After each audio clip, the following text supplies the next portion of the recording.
In March 2009, a young photographer made a chilling discovery in the mountains of rural China, an entire village where the walls were made of human bones. Within 48 hours of stepping foot in that village, she would learn the terrifying truth about why no one who finds this place ever returns, and why some fates are far worse than death.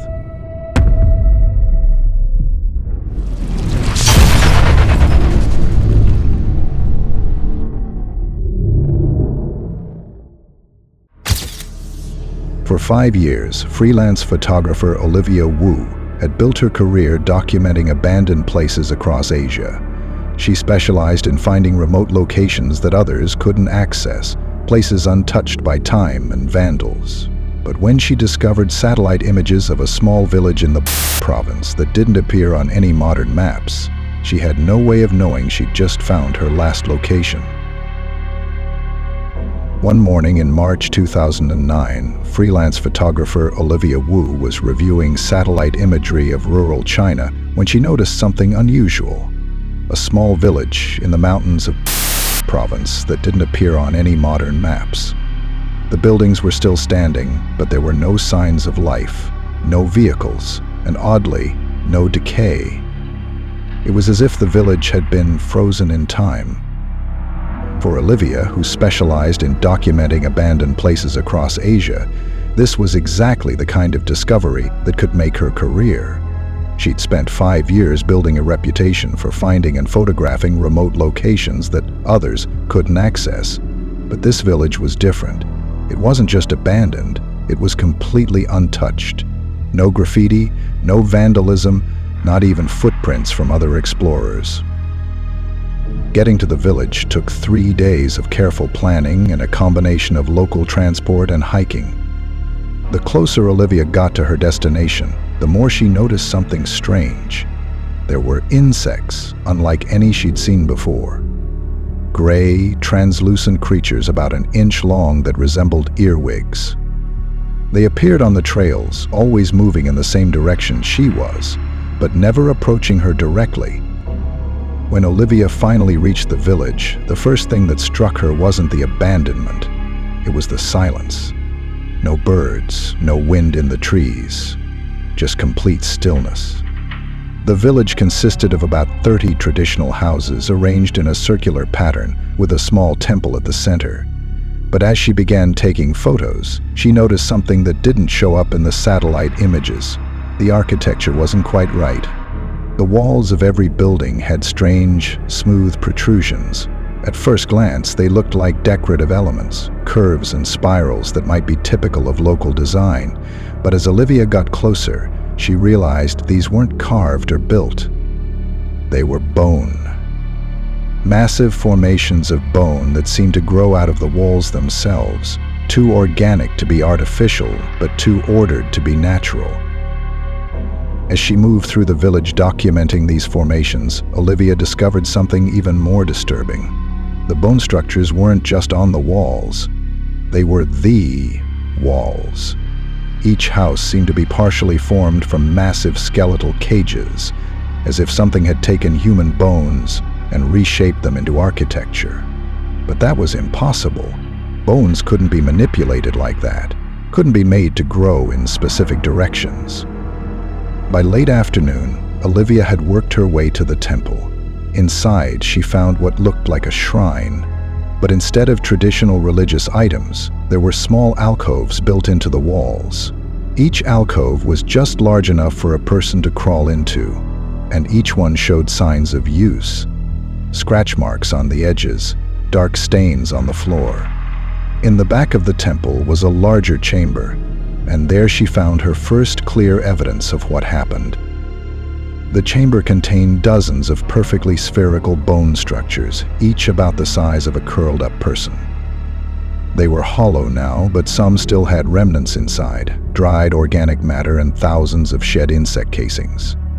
As Olivia photographed these structures, she noticed more of those strange gray insects moving in the shadows, always just at the edge of her vision.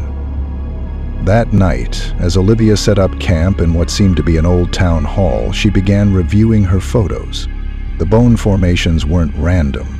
They followed patterns, like something had deliberately grown them that way.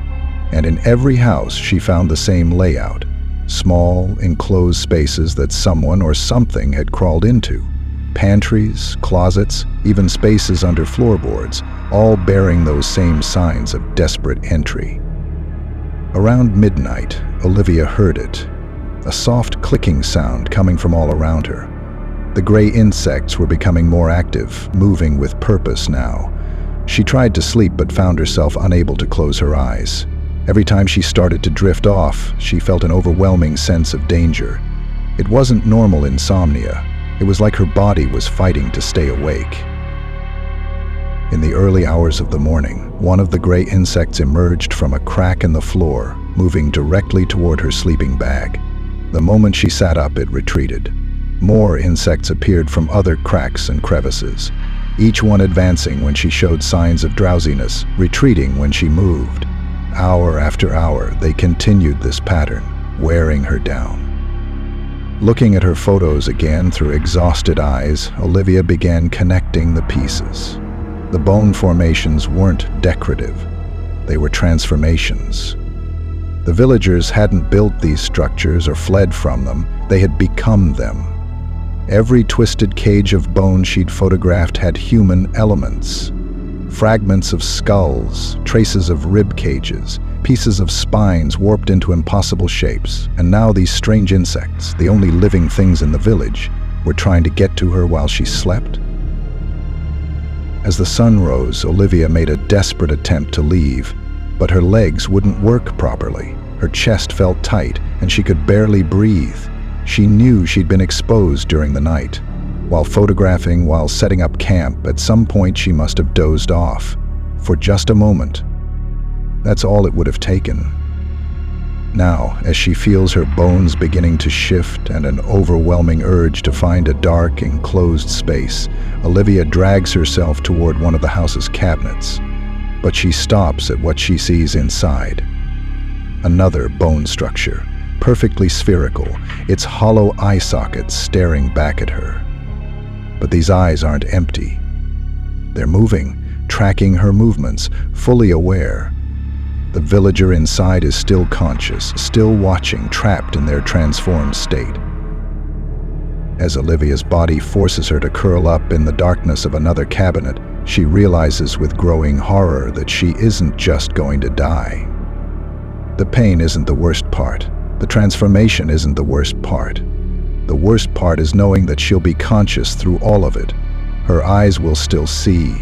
Her brain will still function, even as her body becomes part of the village's architecture. She's going to watch.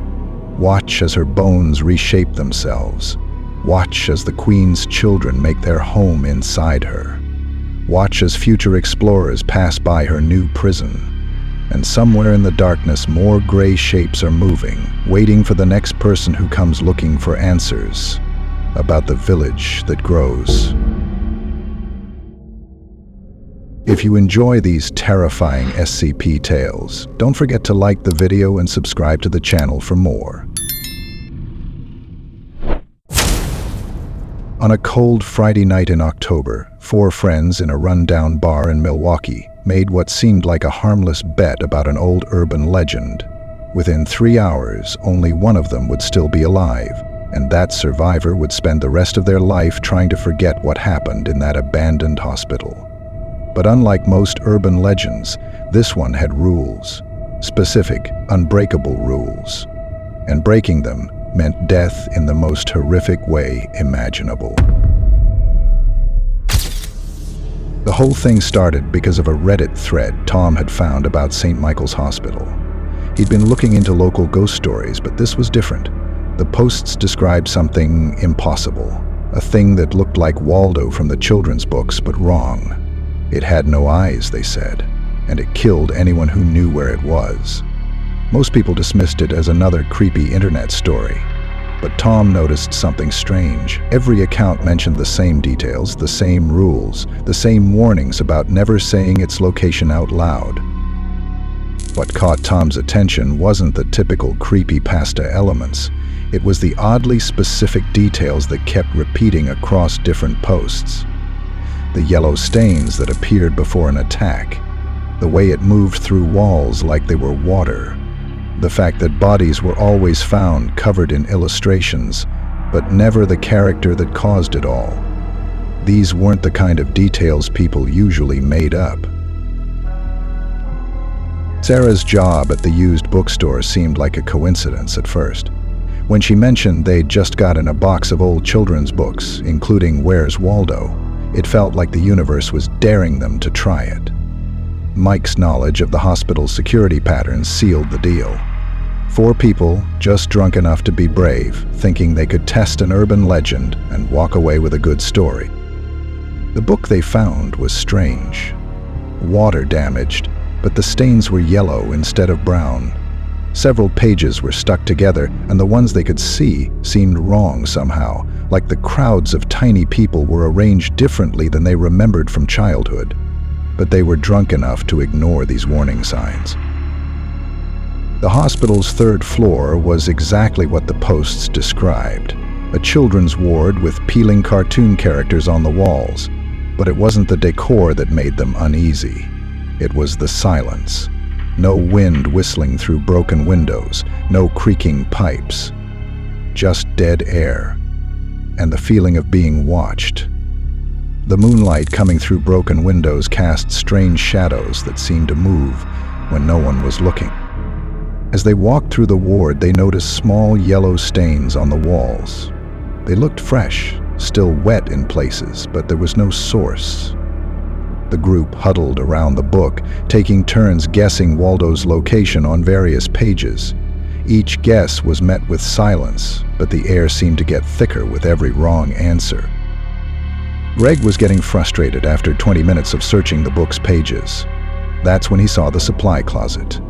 The door was slightly ajar, and there was something yellow seeping out from underneath. Later, Sarah would remember how Greg's expression changed just before he spoke, like something had taken hold of his mind and forced the words out. He walked over, pointed at the door, and said the words that killed him. "I bet Waldo's hiding in there." The thing that came out wasn't Waldo, not really. It moved like a puppet with too many joints, its pale flesh rippling as it unfolded from the closet. The striped shirt and hat were right, but everything else was wrong. Its skin was like wet paper, stretching and contracting as it moved. Before anyone could react, its fingers shot into Greg's mouth, stretching his jaw until it cracked. The sound was like branches breaking. They watched in horror as it began to pull itself through Greg, its body impossibly flowing into him. Greg's skin bulged and stretched, his spine cracking as the thing wormed its way through him. Yellow liquid started pouring from his mouth, covering his body in bizarre illustrations. Crowds of cartoon people, beach scenes, circus tents. But never Waldo. The images moved and shifted on his skin, like they were trying to escape. Mike bolted down the hallway, but made a fatal mistake. He shouted back to Tom, "It's in the supply closet. Run the other way." The moment the words left his mouth, the striped figure phased through the wall next to him, its body bent backwards, jaw unhinging as it grabbed Mike's face. Tom and Sarah heard the wet crunch of bone, followed by the sound of something large being pulled through a very small space. Sarah ran, but Tom was transfixed by what he saw through a doorway. Mike's body, now covered in those same yellow illustrations, being dragged through the wall like it was water. That's when Tom realized his mistake. He knew where it was. And it knew that he knew. The thing moved differently now, more purposeful. It stepped out of the wall like it was walking through a doorway, its joints cracking and realigning. Tom tried to run, but his legs wouldn't move. The last thing he saw was its eyeless face inches from his own, fingers reaching for his mouth with that same wet paper texture. Sarah made it to her car and drove. She didn't stop until she was 3 states away. The police found the Where's Waldo book in the hospital, pages stuck together with yellow stains. Before they could analyze it, the book vanished. The official report listed her friends as missing persons. 2 weeks later, a maintenance worker at the police station's storage facility found something strange. 3 bodies covered in colorful illustrations, stacked neatly in a supply closet. When he radioed in to report his location, witnesses say something in red and white stripes stepped out of the wall behind him. They never found his body, but the wall where he died is now covered in cheerful cartoon characters. The hospital was demolished, but that didn't matter, because now it could be anywhere, in any closet, behind any wall, waiting for someone to make a guess about where it might be hiding. The Reddit thread that started it all disappeared, but others took its place. New stories, new witnesses, new victims, all learning too late that some things shouldn't be found.